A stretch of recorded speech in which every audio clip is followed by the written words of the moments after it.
Anyway,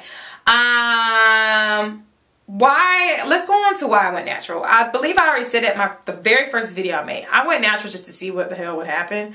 There was no inspiration behind it. I remember the first thoughts of me going natural was when my pretty much sister, Chanel, because she had braids in her for a long time, and then she took them out, and I remember she walked in, she was wearing an orange shirt and blue jeans, and she had her hair in the littlest little puff. She had put her hair in a puff, and I fell in love with it from there. And she has let it grow into great lengths, and she's cut it off, she's put color, I mean, she's done a lot of different things, and each time I would see her, it would just pull at me that I would just be so ashamed of myself and be feeling so bad because I just felt like I just could not go natural. Not because I felt like my hair was bad or anything. I just felt like I couldn't do it. I felt like I couldn't have all eyes on me and my hair because I knew it was just so different. The community that I was in, where I was, natural hair at that time was not the norm. And when I say natural hair at that time was not the norm, this is actually 2003-ish and on. At the time where I am, it wasn't a thing that you readily saw. So I always wanted to secretly go natural, and finally I did it. I would look at women with natural hair and think their hair is so pretty. And I'm talking about people who had all types of hair. I'm talking about, and I'm not talking about all hair types. I'm talking about the big fros, the kind of curly hair. Jade from American Something. Now, I loved her hair. Before they made her cut it low, I loved her hair the way it was. And I'm not going to sit there and try to say I was mad with it. At that time, I didn't care. But I loved her hair the way it was. I just loved the look.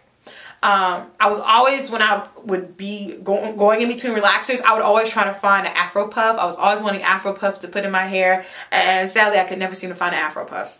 But yeah, I always wanted to go natural. And I finally got the courage to do it in 2008. That's when I started transitioning. And I started wearing twists a lot. Straighten my hair every other month, but kind of stopped. I started getting away from that, especially when I had the great revelation of 2009, September 2009, about hair care. So originally I just did just to see what would happen. Could I do it? Could I really go without a relaxer that long? Could I? Can I? Will I? And then I was like, okay, I can. I think I'm going natural. I think I just, it kind of just snuck up on me. And like I said, just to see what would happen. Will I ever go back to relaxed hair? Don't think so. If I get tired of this look, yeah, maybe I'll flat iron it a lot, or where spiral says, I don't know. But as of right now, I just don't think I could do straight hair permanently ever again. I feel like my hair matches me, and I know you hear a lot of that sometimes. Cheyenne, come here, boo-boo. Sorry, that's my dog. I feel like this is how it's supposed to look. So that's that. So sorry, I'm looking at the time. Protective styling. Already done a video on this too. And it was a lessons learned video. Protecting styling, I believe in it. I wholeheartedly support it. Originally, I was against it. I was just like, man, you protecting your hair all the time. You never enjoy it, blah, blah, blah, blah, blah. Yeah, and then I was a convert. And mainly I started doing protective styling because I got really busy with grad school and working full-time. Being able to do my hair in a set style and it lasts for the whole week became great incentive for me to start. Overall, could I say that I've noticed a difference? I feel like there has been less wear and tear on my hair. And then also I gave up that old brush for the most part. I only use it occasionally now. So I can say that I like protective styling.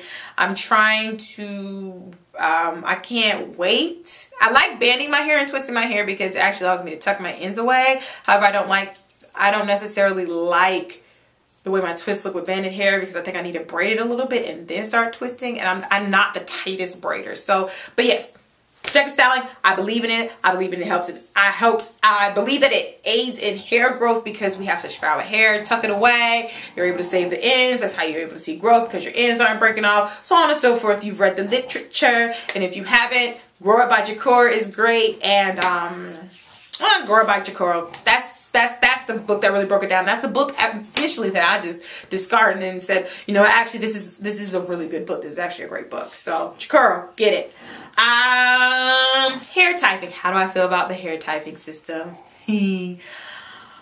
And when I say the hair typing system, there's only two, Andre's and Lois. Lois, I couldn't figure out. Somebody sent me a link with the article that really breaks it down because my hair at this point is spongy, cottony, and whatever other type it is. It's all of them. I don't get it, so I need to know some surefire differences, and I've been too lazy to really look and try to find articles. So if you have articles, send it on. I appreciate it. Thanks. When it comes to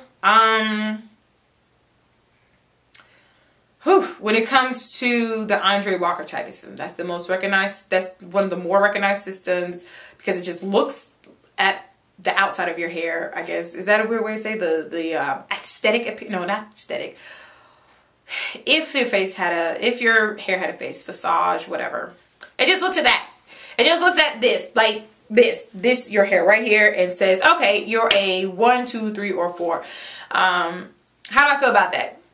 Once again, I feel like Lois is better because it tells more about your hair, where Andre just says how your hair looks, and then with the Andre system, it becomes stereotyping that comes along with that because they'll say this curl is usually this, and you know, drier, coarser, blah blah blah blah. And sometimes that's true, but then, you know, what about the fine hair ladies? What about those who may have fine, oily 4A hair? You know, I feel like it kind of discredits it. So that's why I don't like it. I don't like it that, you know, now there's the stigma. Nobody wants to be a 4 and all that.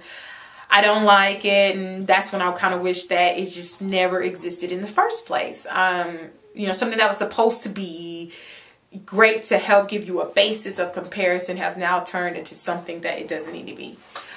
So yeah, that's why I just, yeah, I don't prefer it. I don't prefer it, but I use it. You'll see it in my tags, because once again, that's the most recognized system. It is what it is, you know. You know, if like I said, send me an article. I'll start putting my Lois hair system in my tags. So I'm gonna go ahead and end it right now again, and I've got 2 more things to go over, and then I think I'm done. So see you guys in a sec. How do I feel about dyeing your hair? Go for it. Do it. You know, go ahead. Just know how to take care of dye. Just understand what happens when you dye your hair between the certain types of hair dye, the semi-permanent, permanent, temporary. Know what's happening with that, and from whatever you decide, know how to take care of it, because you can have, you know, blonde, brown, pink, green hair and still be able to take care of it, still, you know, keep it growing. But once again, it's all about knowing how to take care of it. You have to realize that you have made your hair a little more fragile, especially if you get permanent color. That's the most extreme one. You know, realize that you've made your hair, you know, a little bit more fragile again, or even more fragile, excuse me, not a little more fragile. And you just need to know you have to baby a little more. You may have to switch to doing deep conditioners twice a week. I don't know. Have I considered dyeing my hair? I realize that if I want to get any type of color to lighten my hair, I'm going to have to use something with ammonium or peroxide in it to lift my cuticles up. I don't want to lift my cuticles up. So I'm still unsure what to do. So